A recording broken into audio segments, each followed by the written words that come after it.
Hello, my friends. Welcome to Tackle the Beast. And today we're talking about Scrum. We're talking about the Scrum process and some of the stuff that happens outside of the framework that many of you have read about. And I will be touching on a few topics from a favorite book of mine by Ken Schwaber, and it's called Agile Project Management with Scrum. So I'll read a few fun pages from Ken's book for you. But let's dive into what we're talking about today. Today, we're going to take a look at the various pieces that happen outside of the typical framework that you've heard so many times. So let's talk about this term called the Scrum Master. Now, right at the very beginning of the training, we talked about the product owner, the Scrum Master, and the team. But why Scrum Master? Why did Ken choose the strange name Scrum Master? I want to read in his book on page 25. It says, "Why did I choose a strange name like Scrum Master for the person who facilitates the Scrum projects? Why didn't I continue to use the standard title, Project Manager? I wanted to highlight the extent to which the responsibilities of the Scrum Master are different from those of a traditional project manager. This difference in terminology is symbolic of a drastic change managers must make to the approach if they are to effectively manage Scrum projects. The authority of the Scrum Master is largely indirect. It springs mainly from the Scrum Master's knowledge of the Scrum rules and practices and his or her work to ensure that they are followed. The Scrum Master is responsible for the success of the project, and he or she helps increase the probability of success by helping the product owner select the most valuable product backlog and by helping the team turn that backlog into functionality. The Scrum Master earns no awards or medals because the Scrum Master is only a facilitator. And that's why the last time we were talking about team facilitator. And remember, I was going back and forth and cringing at the name because the lack of Scrum Master. But now you've heard why the PMI did that. They took words from the co-creator of Scrum, knowingly or unknowingly, facilitator. And that's really what the Scrum Master is about. Now, contrary to the world of predictive, the Scrum Master is not that person who we say is involved in the very beginning. However, there is a beginning. And I really want to accentuate here that there is a preparation stage.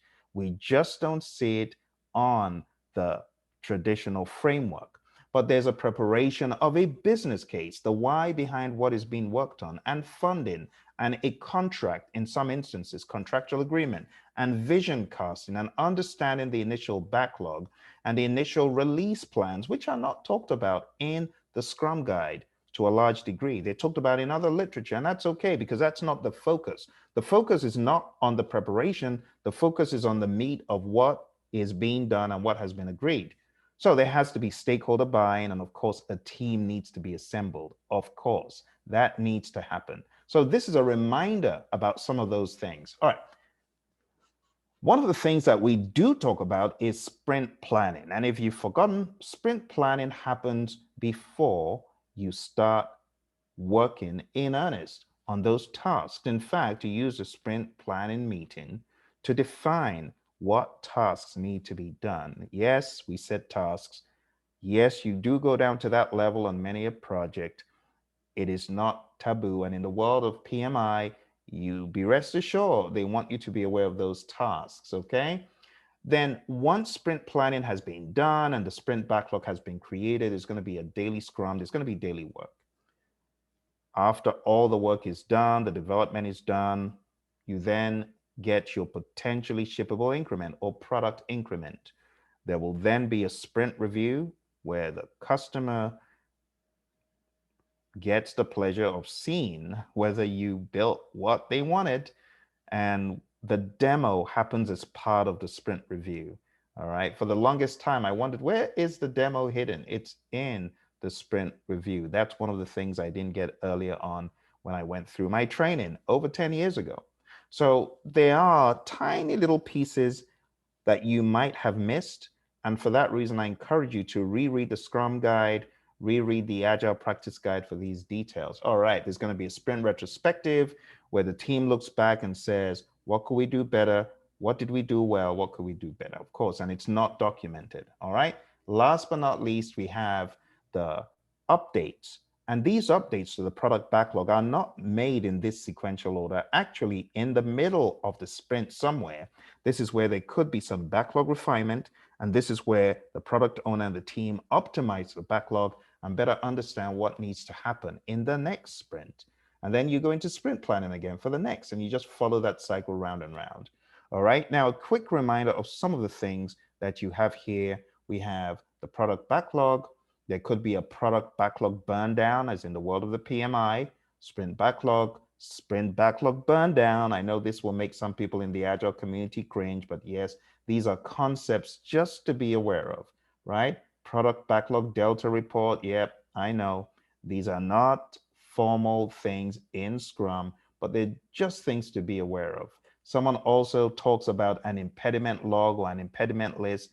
Yes, yes, yes. It's not traditional, but could it be done? Absolutely. You could have a log of those things. But these are not things that are eagerly talked about either in your Agile practice guide or in your Scrum guide, but they do exist in the Agile sphere out there. All right. In finalizing this, just be aware that this happens again and again and again for N number of sprints. Release N. At the end of the day, you're going to end up getting whatever you're looking to get from the releases you're working on. And just be aware of the roles, the product owner, the Scrum Master, team members, of course. And just remember that even though we don't give them like specific roles, stakeholders work together with team members. Users are also part of the puzzle. So if you get questions that allude to any of these, just know they are legitimately involved in this whole Scrum process, and you should be ready to roll with anything that PMI throws to you. All right. I hope you enjoyed talking about that. Don't forget, you got to read your Agile practice guide, you got to read your Scrum guide, and all those itty bitty terms that kind of are, some of them are off the beaten path, I know, but I honestly wouldn't put it past some Agile enthusiasts to put that in questions, either in mock exams, who knows, maybe even the real exam. For example, in this Agile practice guide, there are some things that are not very common in the world of Agile. First of all, Crystal is not very popular. You see that being talked about. On top of that, you see other should I call them tools that are used here, like the product backlog burn down chart. And, there are many other pages in this book where we talk about earned value in the world of Agile. To be quite honest, I mean, you don't find that on a lot of projects, but the PMI have included it. You never can tell. These are things you should just know. Just have them in your back pocket just in case.